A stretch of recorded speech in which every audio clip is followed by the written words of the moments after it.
a pretty peculiar quote. I mean, that was used to describe the USSR by Winston Churchill.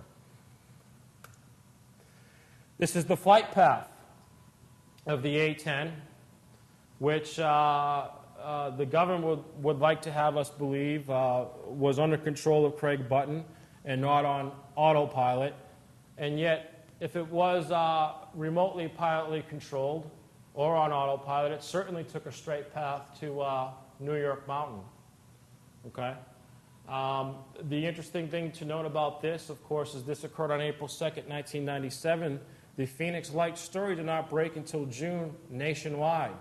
And what was the military's explanation of the Phoenix Lights? Flares dropped from a visiting A-10 squadron from Maryland. Okay?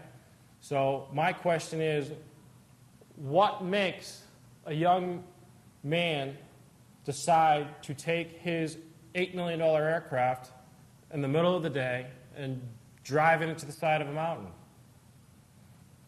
I don't know. It doesn't make any sense to me. I don't think he was in control of that aircraft. I'm not even sure if he was on that aircraft. Okay? One thing to note, as Trig Johnson had pointed out the other day, the technology to control aircraft remotely has been around for decades. For decades.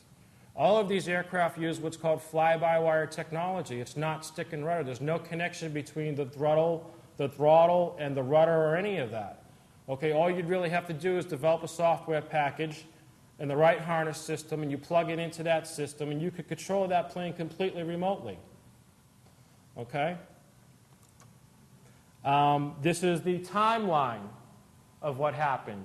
April 2nd was when he broke formation. Okay? He was from Davis Moth-Hand Base here close to Phoenix at the Gila Bend Reservation, where the government says later on, after 4 months, oh yeah, you're right, those flares were dropped by A-10s. Okay, so this is just a few months after Craig Button allegedly committed suicide. The government comes out with the flare theory and the flare story of A-10s dropping flares. Now, he's lost on April 2nd. The graphic that you saw previous to that is put out by the government saying that this is the radar trajectory of where it was going, and here's the time and all that. Why did it take them 20 days to find him? Do we seriously believe that the United States government can't track their own military aircraft? In Colorado, where the plane crashed, that's Spacecom. That's where everything in space is tracked at Cheyenne Mountain by the government.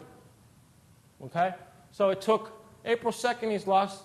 They find him on April 20th, April 21st. Are you kidding me?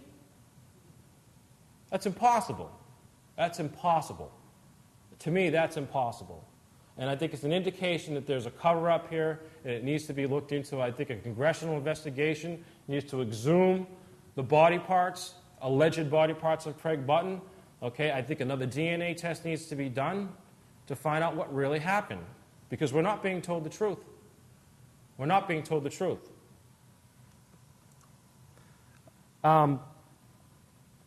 This is just a news story of how the stories were breaking.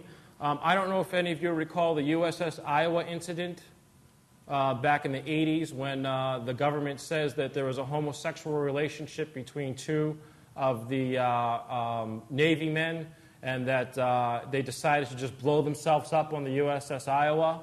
Okay? Well, no sooner did Craig Button disappear that these same types of stories were put out about Craig Button. He was a homosexual. He was worried about his mother's and father's involvement with the Jehovah's Witnesses, et cetera, et cetera, et cetera. I mean, it's all bunk. It's all bunk. Okay? Again, here's another story from CNN, which is covering sort of the story. One of the interesting things to note is that some information would be published on CNN, and then the next day that information would be 100% opposite of what was published the day before.